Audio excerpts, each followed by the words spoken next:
Bismillahirrahmanirrahim.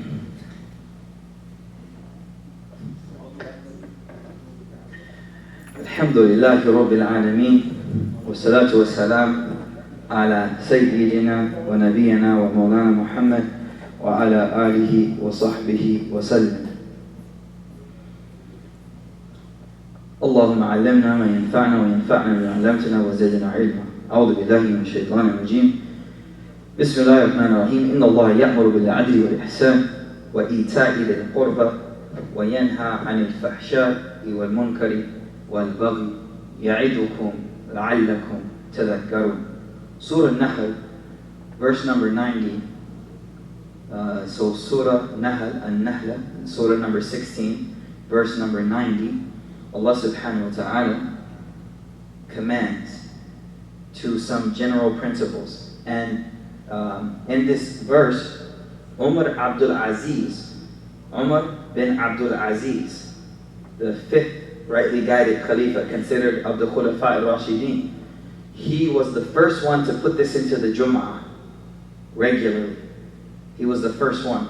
And the reason is because this ayah is comprehensive and one of the most comprehensive. So it begins with adl, justice, and we spoke about what it means to have balance. Rasulullah ﷺ said 7 people will be under the shade of the arsh, and one of them is Imam Adil. An Imam, a leader who is adl, has balance, has justice. So justice is important because one has to protect from extremism and one has to protect from being deficient.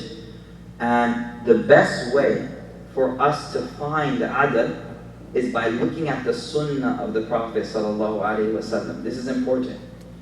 To use the sunnah of the Prophet ﷺ as the method to gauge justice and adl and fairness. There's one very well-known incident in Bukhari and other books that the Prophet ﷺ was distributing the mali ghanima, the money from the war. And obviously, when money is being distributed, everyone has a little bit of lalachi, a little bit of hirs inside. So, give me a little bit more. Someone's giving, yeah, give me a little more, it doesn't hurt. Right? So as the Prophet ﷺ was splitting up the money, the Prophet ﷺ was, after Fatih Makkah, in order to bring people closer into Islam, he was giving some of the new Muslims or even non-Muslims some of the spoils of war. And he was giving them amply. So now people started to bicker amongst themselves and talk. See, now look, because he's from Makkah and he migrated to Medina. So who are his brothers, his ba'i? Well, Makkah people are his family members. Medina member are his family through marriage. So now people start talking that, see, now after Fatih Makkah, he's going to leave us now. He's preferring these people over us. So one of the Bedouins, he said that هذا تقسيم قسمة that لا يريد به وجه الله, that this is not a fair distribution that you're doing. This isn't fair what you're doing. So the Prophet ﷺ, the hadith says, فَغَضِبَ, he became extremely angry. Extremely angry. And he said a very interesting statement. He said, مَنْ يَعْدِلْ, who can be just, and adl, same word. Who can be just, إِلَّا مَعَدِلْ, if I'm not just. There's a little bit of feedback, right? I was doing something that... You're blocking our camera. I was saying something else.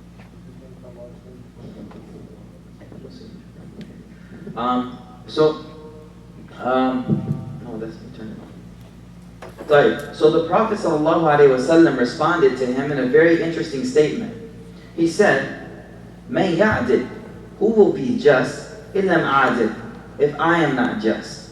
The statement is interesting because you have to look at who's saying this statement.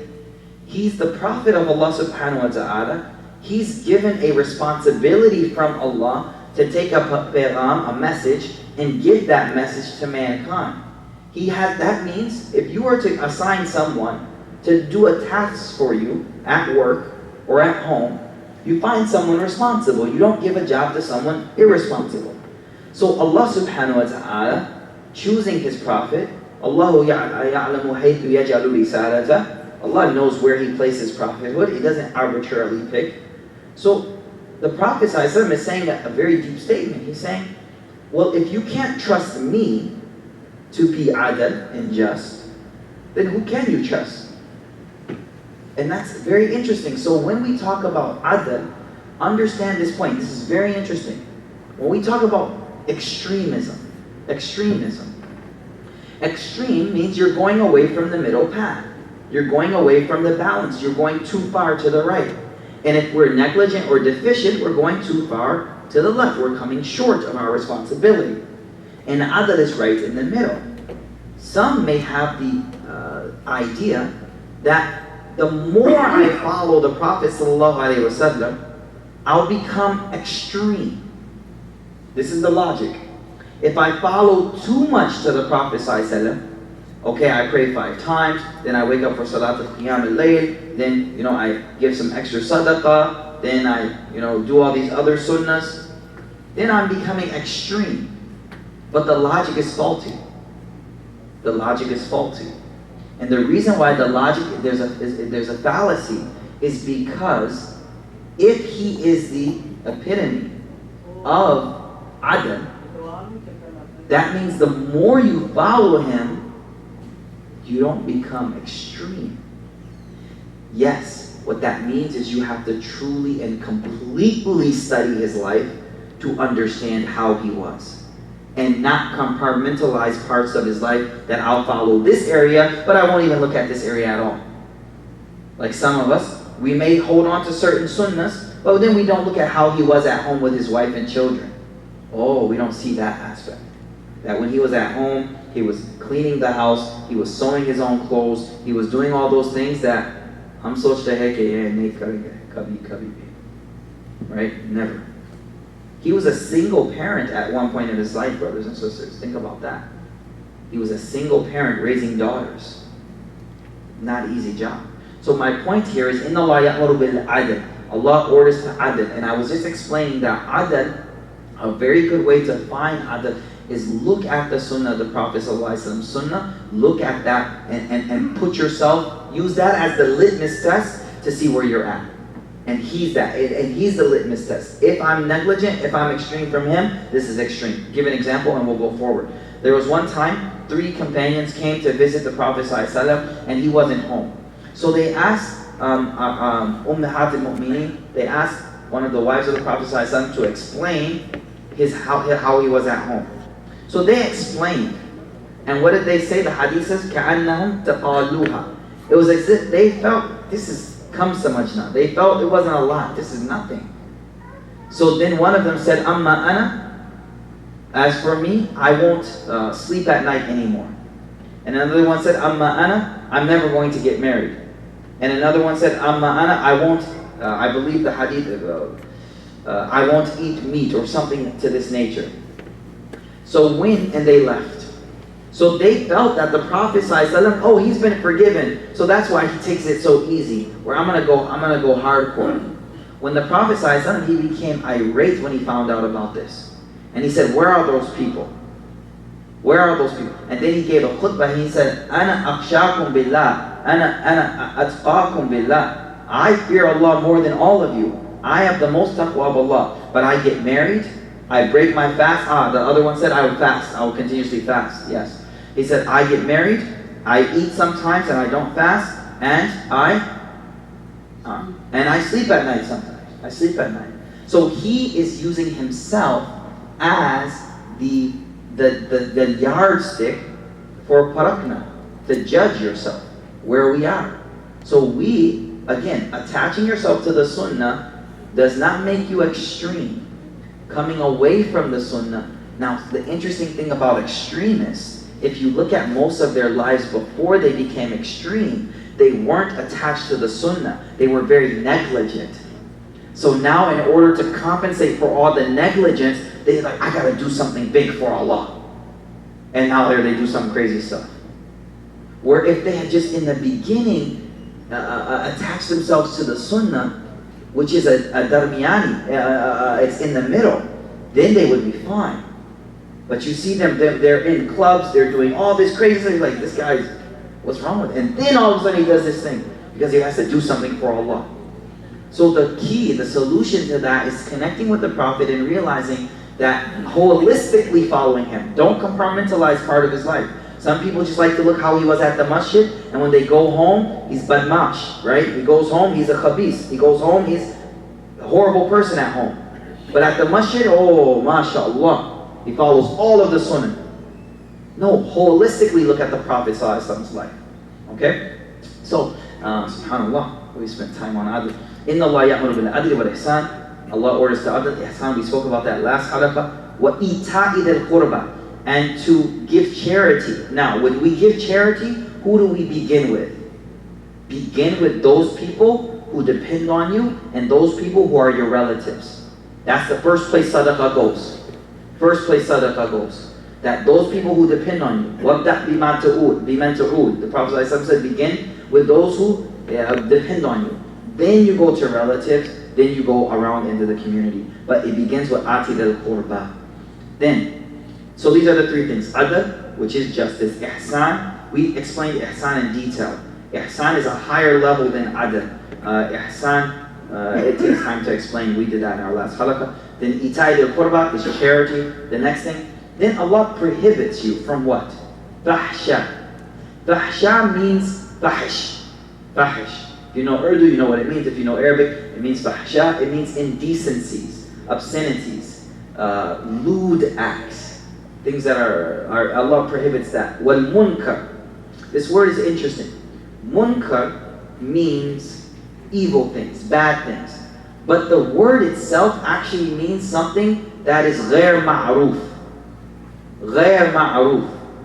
Which is interesting because in a good society, the bad things aren't ma'ruf. Ajib lag rahe, right? So a friend of mine, and maybe he went from extremes, but he moved to Saudi, and his daughters maybe like, when they moved, was like 1 year old. So they live in Delaware though. Beautiful brother, alhamdulillah. Very successful family, alhamdulillah. So they're like, the daughter was about 5 years old, 2 years ago, and they came and they got off the airplane at JFK. And the daughter, she's grown up where? So she gets off the plane, and the first thing she says is, Baba. So, everyone's naked here. Dad, what happened? Why is everyone naked here?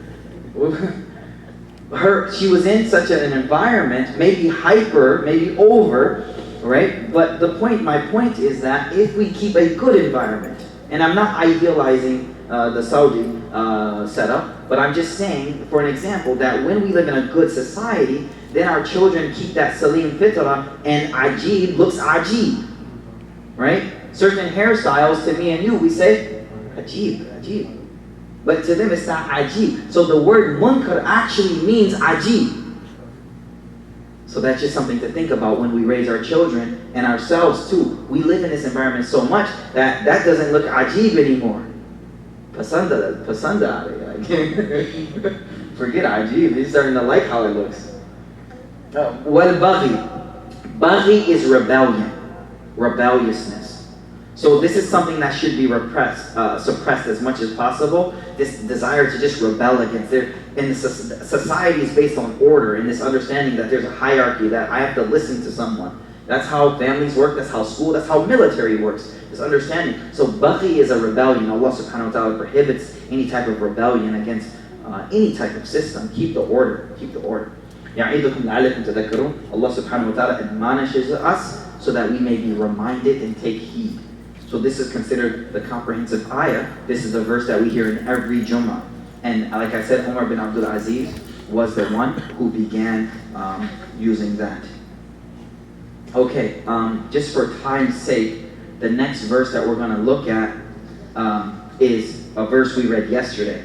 Allah says, this is Surah Bani Israel, which is the 17th juz, Surah. verse number 26 and 27. And we'll just finish this and make dua, inshallah. وَآتِ ذَا الْقُرْبَ حَقَّهُ. Allah subhanahu wa ta'ala again says, and give your qurba, the qareeb, rishdadar, your family, qareeb, qurba, give them haqqahu, his haqq. So there's a lesson there that your family member has a haqq on you, right? They have a haqq. They're not, when they ask, it's at a different level. They have a haqq. وَالْمِسْكِينَ, and the miskin, وَبَنَ السَّبِيلِ, and the traveler. وَلَا تُبَدِّرْ تَبْدِيرًا, and do not bother. Tabdir. So a badr in Arabic language is a dana, a seed. Badr. And you put it in the ground. Okay? Tabdir means to waste money, to waste wealth. So there's two words. There's tabdir and there is israf. I'm going to explain this. Israf is when you waste money in permissible things. Okay? Remember this. And tabdir is to waste money in impermissible things. This is the difference, okay? So both of these are very important. And we see this all over. I'm going to use the most important one I feel, which is shadi, nikah. Right? Nikah, how much money we spend in nikah. We do fakhr that we spend 50,000, 60,000. We do fakhr. Right? But does this fall into the category of israf? 100% definitely it does. And it's a bad cultural thing. My hope is this next generation of Muslims will not be so cultural and walk away from that, inshallah. But we have to understand that spending such money in nikahs, and we say, this is what we say, Zindagi mein ek martaba hota hai. One time in a lifetime. Is it always the truth? No. No, it's not the truth. This same guy comes to me, I do 2 more nikahs for this guy. The Prophet ﷺ said that the most barakah is the one you spend the least money in. So we have to change ourselves. And it's hard to be that first sister that says, Mom, Dad, I don't want to spend a lot. They're going to say, what's wrong with you? You listen to Imam Mikael too much. Don't listen to him. There's one time in your whole life you get married. Just one time. But what happens? You think it's one time, but the whole culture keeps going. The chain. You think it's just one time you're getting married. You spend all the money we can, $50,000, $60,000. I was listening to a boy from our community do fakhr that, you know where we held our nikah? It was in, I'm not going to say the hotel, in New York City. A very, he said, we had it at that hall. And he's only 13, and I was like, how can I get in his mind? But in his mind, it's sat in his mind now already that the sign of our honor is that our nikahs are the most expensive nikahs possible. And the danger, okay.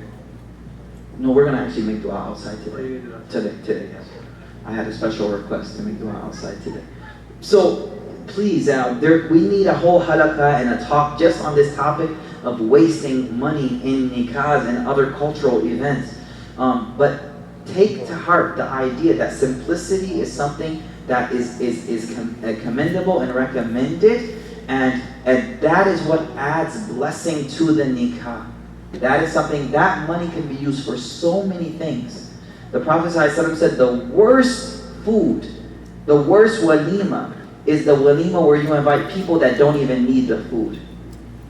None of these people in this gathering need that food. It's just maza al-Quran. Just care, just tamasha, right? The people who really need the food, we don't invite them. Because they'll make this whole gathering look ajib and weird. So please take this message home. We all have daughters. Now I have 2 daughters. So whatever I say, I have to actually think, am I going to act upon that thing? That when it's time to get my daughter married, am I going to spend $20,000, $30,000, $40,000 on a nikah? Or give that money to the family and say, here, it's something to start your life with. It's not easy, but we have to break out, because now what happens? Okay, last thing. You have the money to do it, right? MashaAllah. This brother now, he wants to get his daughter married. He doesn't have that. You know what he does? He takes a loan just to imitate you. Shabash. He takes a loan to imitate you. Goes into debt because of you. But if you kept it simple, then he wouldn't feel as shy to keep it simple. So, haqiqat. And it makes it difficult. There's brothers in this community, they saved a good 30, 40,000 ready for marriage. 25,000 done on nikah day. He said, shit, I'm broke now. I saved a good 35,000 ready. And now here's 25 down. One night, 25,000 down. One day, yeah. So please, stop the cycle. Talk to people. It's not easy to make cultural changes, but we have to get out of that trend.